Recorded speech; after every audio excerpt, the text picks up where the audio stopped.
Hi, it's Tara Green. Happy Equinox. This is the only one of 2 days in every year where day and night are equal. So September 22nd, the equinox, also called Mabon in pagan astrology, pagan spirituality. The sun enters Libra today at 12:21 p.m. That's Pacific Daylight Time, 3:21 p.m. Eastern Daylight Time, and 7:21 p.m.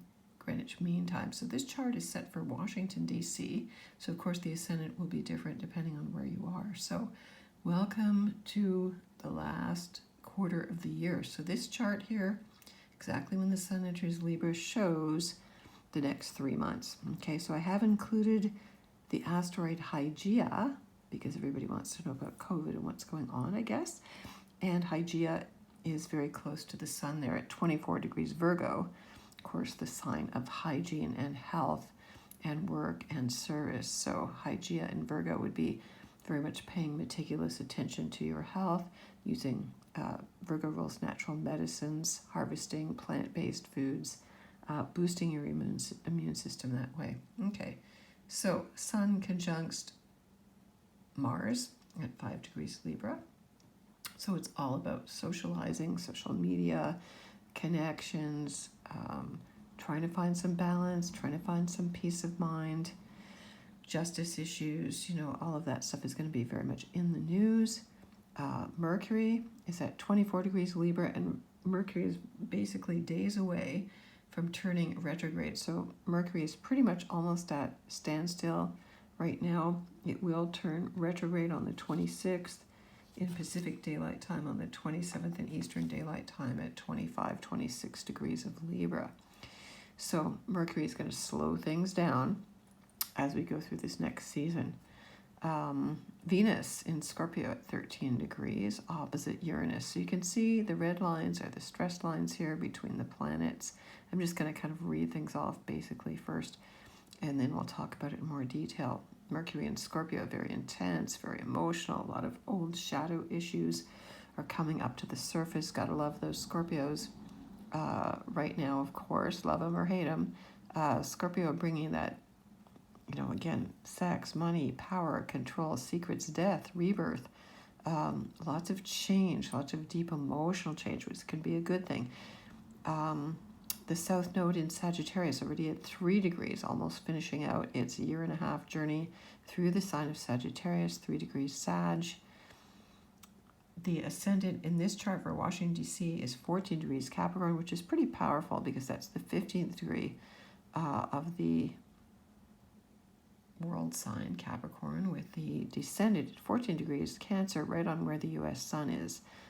12 degrees Cancer, 13 Cancer, and where the fixed star Sirius is. So that's interesting. So again, very literally serious issues coming into our lives through that ascendant-descendant axis. Of course, Pluto, 24 degrees Capricorn, still retrograde, trining the sun, even though the sun is now out of Virgo into Libra. Saturn still retrograde, 7 degrees of Aquarius. As well.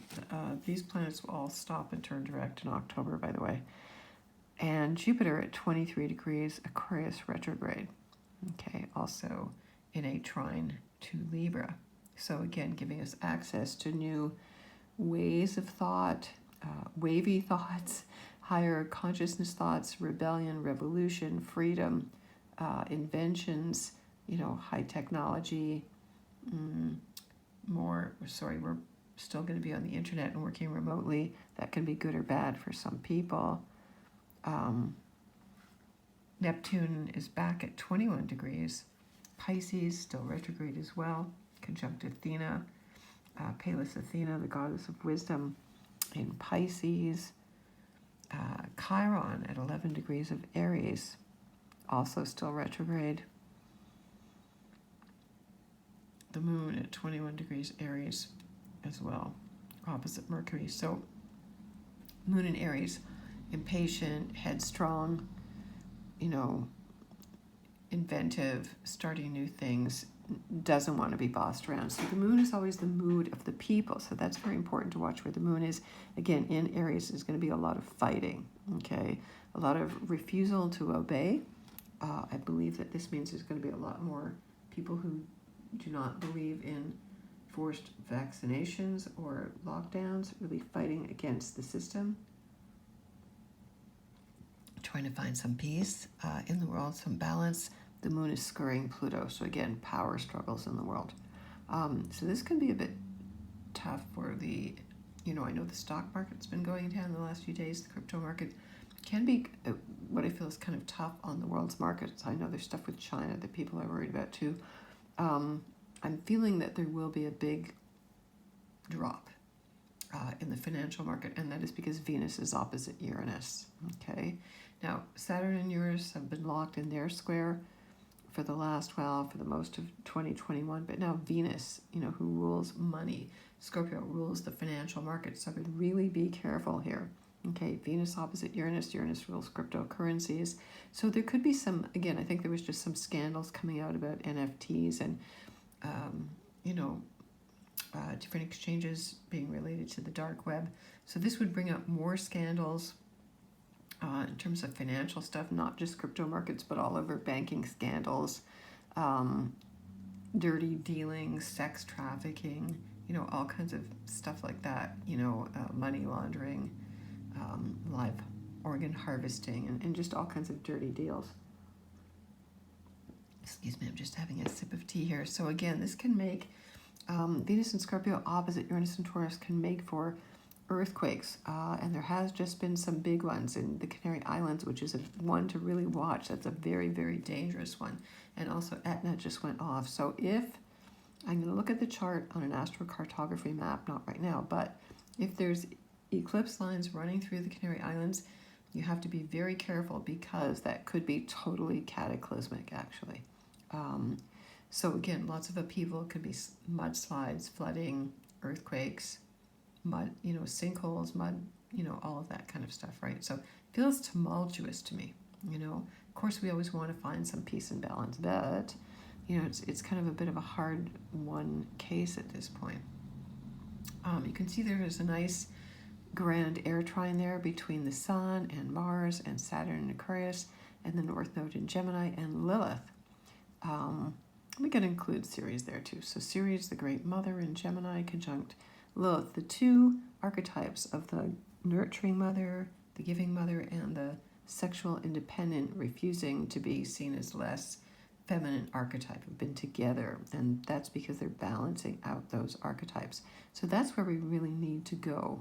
North Node in Gemini, opening our minds, seeing two sides of an issue not as polar opposites, but as complements. Again, remember that in the tarot, Gemini is associated with the lovers. Okay, we actually need to have polarities.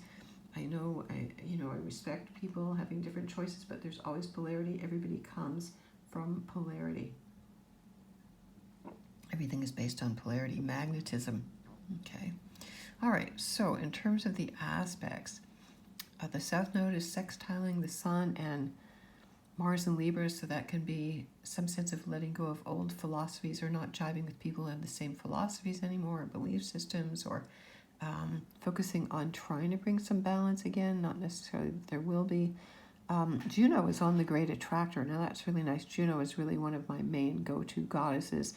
Juno on the Great Attractor brings in this sense of being able to really tap into that multitasking feminine genius, okay, with great abundance. So just ask for it, just let it attract you. So as doors close, we just had that very powerful Pisces full moon at the very last degree of Pisces. The mantra is, as doors close, many new ones open. Okay, and so whatever it is you wish, you can do that. Okay, Eros, the asteroid Eros is at the 29th degree of Sagittarius, also trining,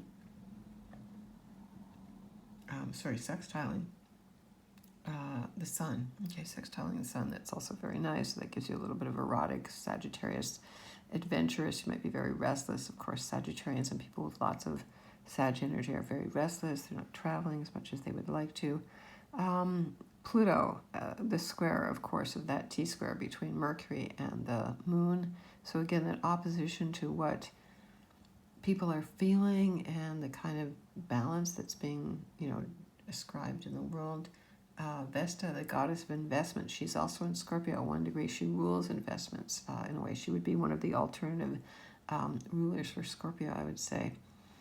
Again, Saturn trining the south node, Jupiter squaring Venus, a big, that's a 10 degree square. It's a bit large, but it's there in this chart.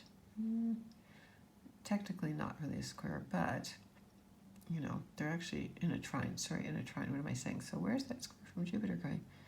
It looks like it looks like they've got it drawn here as Jupiter square Venus, which is kind of odd. Okay, I'm just reading it as I go here.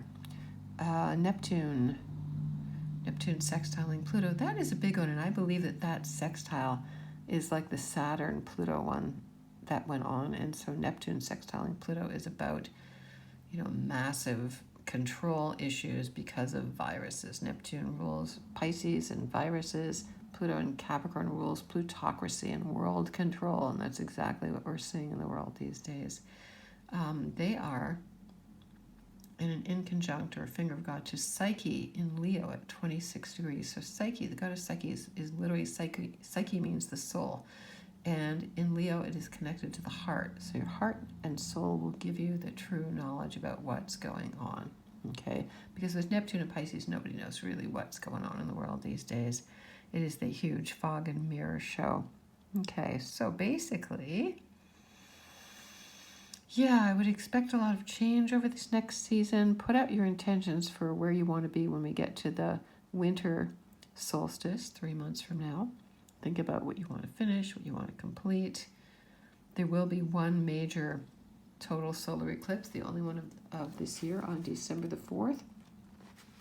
And that is at 12 degrees of Sagittarius, right on my moon, actually.